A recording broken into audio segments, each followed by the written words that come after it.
Solve करते हैं question number 9। ये हमारा लेक्चर 8 हो जाएगा। लेक्चर 7 तक हमारा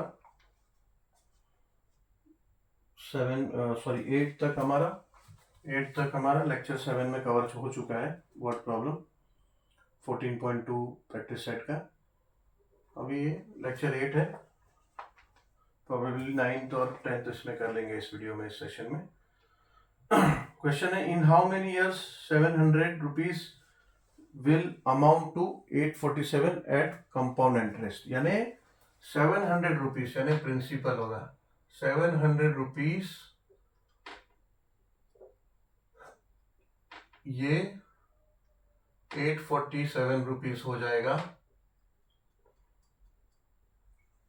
यानी अमाउंट यानी 700 रुपीज 847 हो जाएगा कितने साल में, यानी नंबर ऑफ इयर्स हमें फाइंड आउट करना है।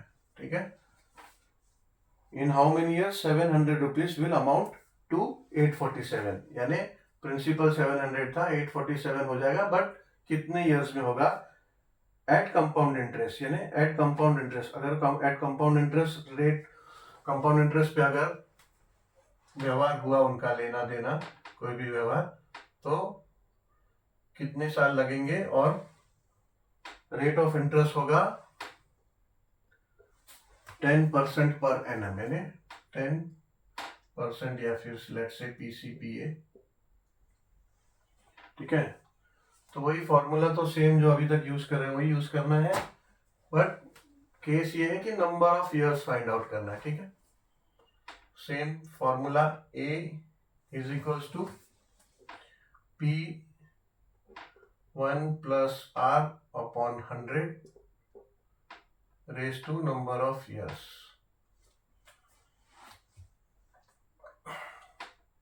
अमाउंट दिया है, अमाउंट है 847 इज इक्वल्स टू प्रिंसिपल दिया है 700, 1 प्लस रेट ऑफ इंटरेस्ट दिया है 10% upon 100 raise to n। n हमें फाइंड आउट करना है। ठीक है, therefore हम क्या करेंगे, 700 यहाँ ले लेंगे, तो ये जाएगा 847 अपॉन 700 इज इक्वल्स टू, ये रिड्यूस हो सकता है 10 1 जा एंड 10 10 जा, तो ये हो जाएगा equals to 1 plus 1 upon 10 raise to n। ठीक है,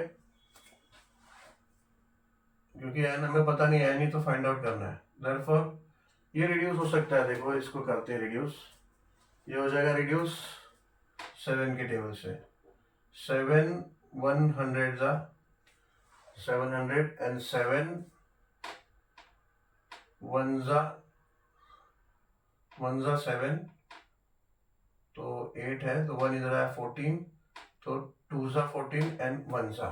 ठीक है, ये देखो ऐसा 847 है ना, तो 7 1 जा 7 1 14 7 2 जा 14 0 0, ये 7 नीचे आएगा, 7 1 जा 7 तो 0। ठीक है, तो ऐसे हुआ 121 अपॉन 7, तो ये हो जाएगा 121 अपॉन 100 इज इक्वल्स टू, इसको अभी हम लोग क्रॉस मल्टीप्लाई कर लेंगे। क्रॉस मल्टीप्लाई करेंगे तो हो जाएगा 10 into 1 10 plus 1 into 1 1 upon 10 raise to n। ठीक है, ये यहाँ कर लेते हैं इसको,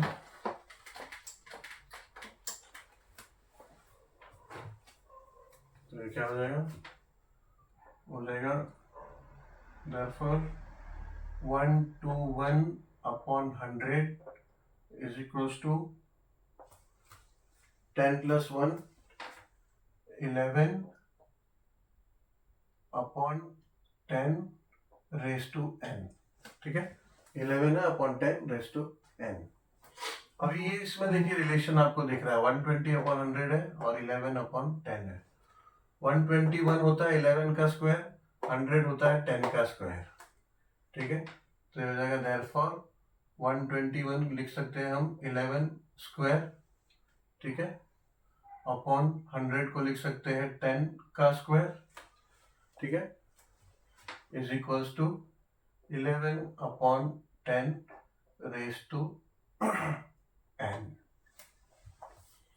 ठीक है। अभी ये 11 भी स्क्वायर है, 10 का भी स्क्वायर है, तो इसको हम 11 अपॉन 10 इसका द होल स्क्वायर लिख सकते हैं, ठीक है, इज इक्वल्स टू ये 11 अपॉन 10 रेज टू n है, ठीक है। तो n ही हमें फाइंड आउट करना है। ये नंबर दोनों सेम है ब्रैकेट के अंदर का, और बाहर इधर 2 है इधर n है, तो therefore n is equals to 2। तो n क्या है? नंबर ऑफ ईयर्स ना, number of years, how many years 700 will take. तो answer it will require, will need 2 years for 700 rupees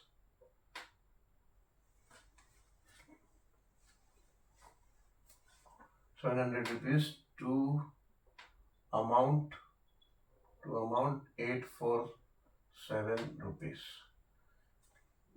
at a compound interest, compound interest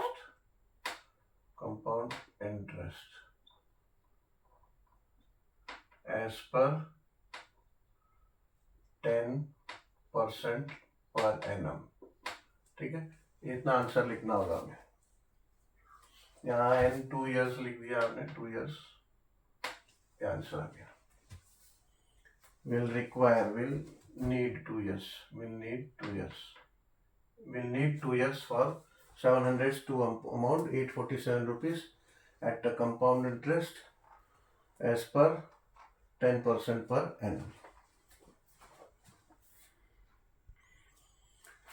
solve करते हैं question number 10। ये इस practice set का and इस chapter का last question है।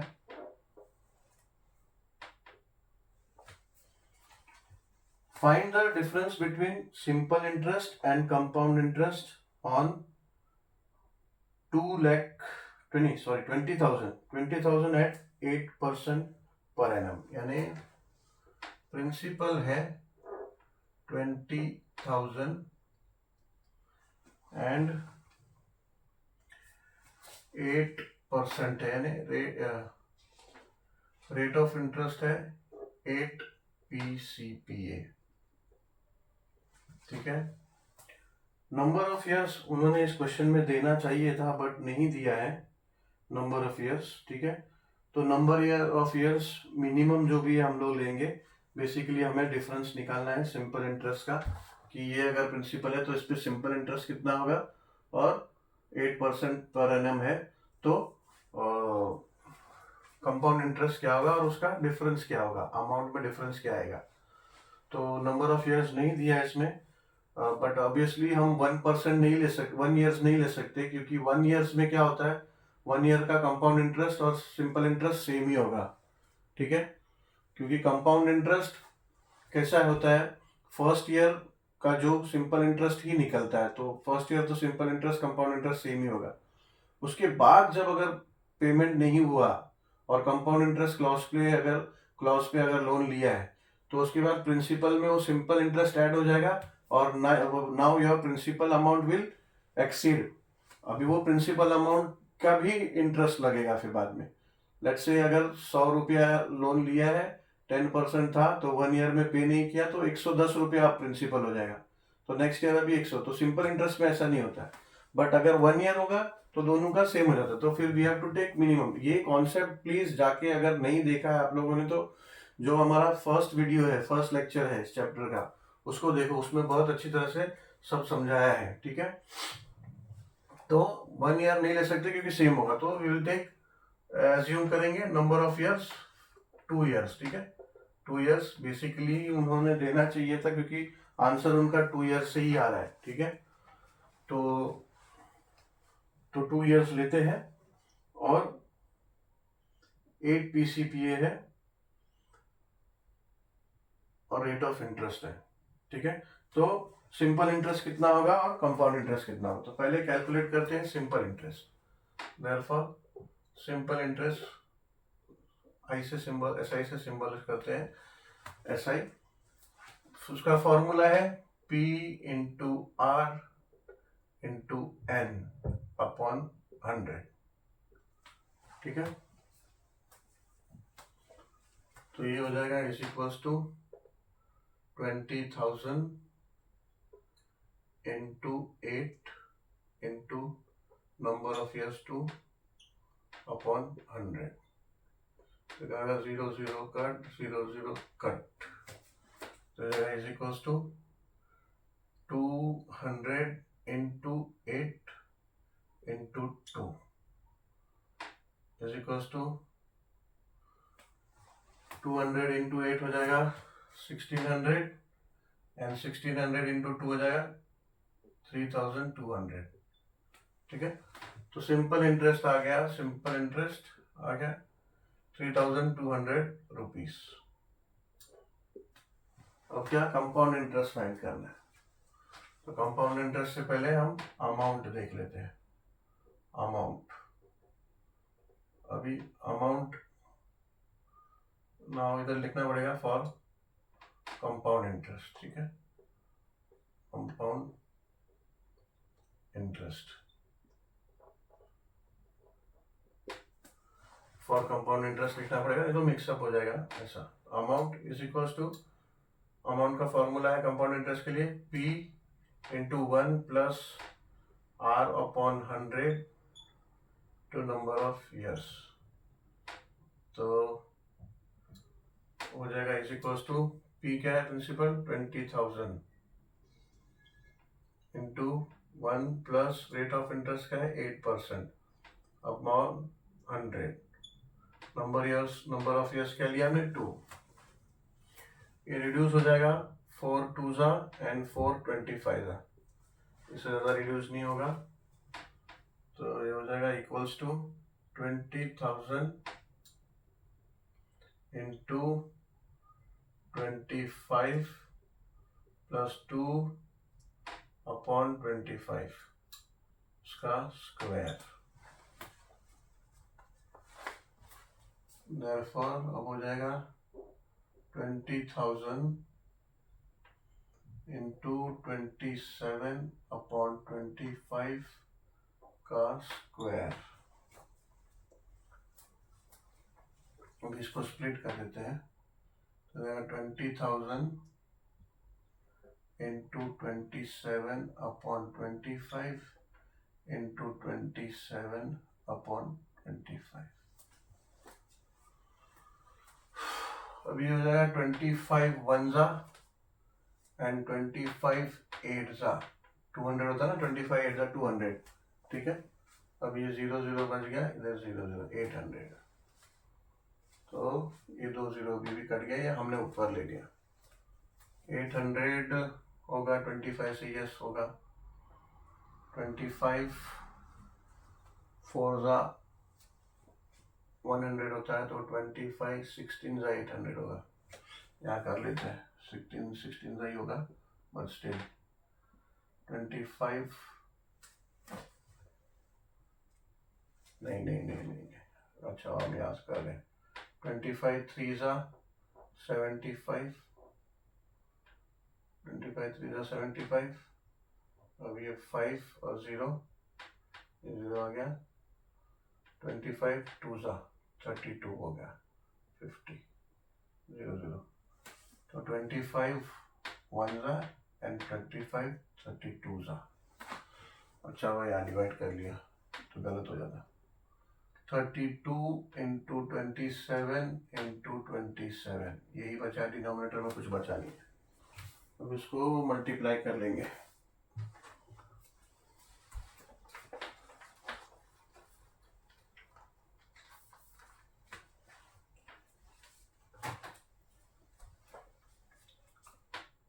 therefore is equals to 27 into 27. 27 into 27.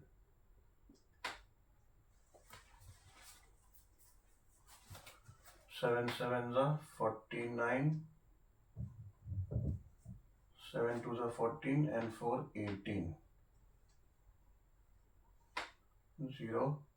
2 sevens are 14 and 1. 2 twos are 4 and 5. 9. 8 and 4 12. 1 7 7 2 9. 7 2 9 को 32 से मल्टीप्लाई करना होगा. 7 2 9 को 32 से.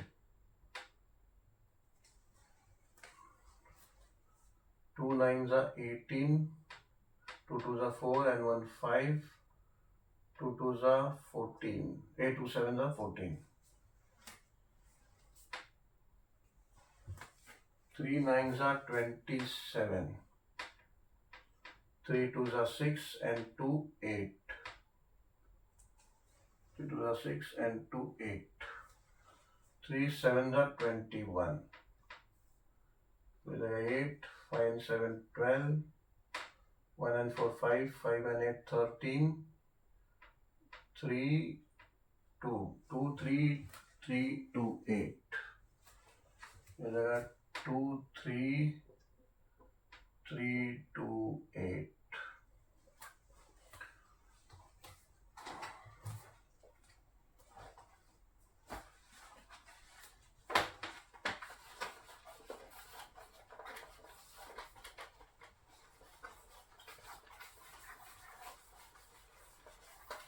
बट ये अभी हमारा अमाउंट आया है, ठीक है. हमें बेसिकली डिफरेंस निकालना है सिंपल इंटरेस्ट और कंपाउंड इंटरेस्ट का, और उससे पहले तो कंपाउंड इंटरेस्ट निकालना पड़ेगा, ठीक है. ये हमारा अमाउंट आया, अमाउंट ए. अब कंपाउंड इंटरेस्ट यानी CI is equals to amount minus principal. Amount क्या आया है 23,328. प्रिंसिपल क्या है 20,000. तो ये क्या आएगा, ये आएगा हमारा 23,328 में से निकाल तो ये हो गया 3,328 रुपीज. ये क्या आया, ये आया कंपाउंड इंटरेस्ट, ठीक है. हमें क्या चाहिए, difference between compound interest and simple interest. Therefore difference is equals to CI minus SI, ठीक है. तो ये will be equals to CI क्या आया 3,328 एंड SI क्या आया, SI आया 3,200.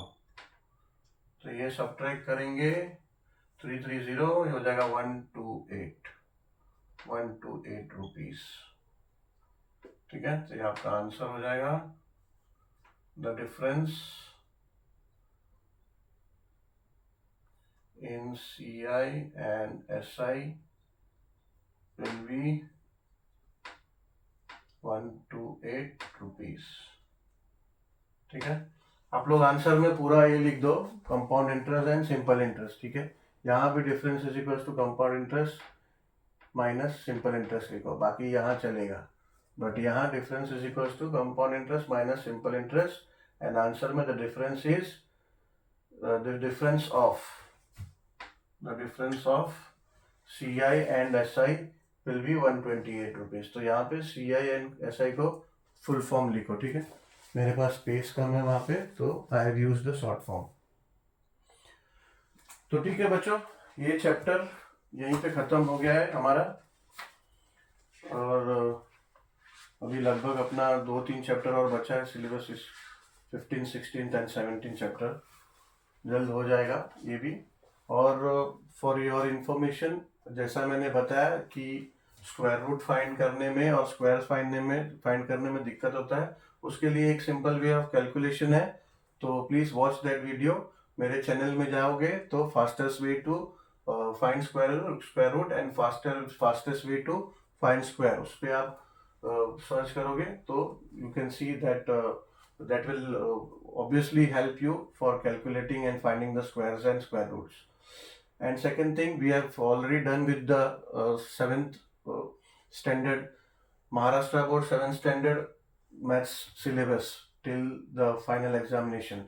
So if you have some friends of your friends or your cousins or brothers sisters, please share them so that they can also take the benefits of the explanation of all maths chapters.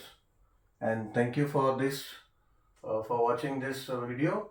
We'll see soon with the next chapter and next video. Thank you very much.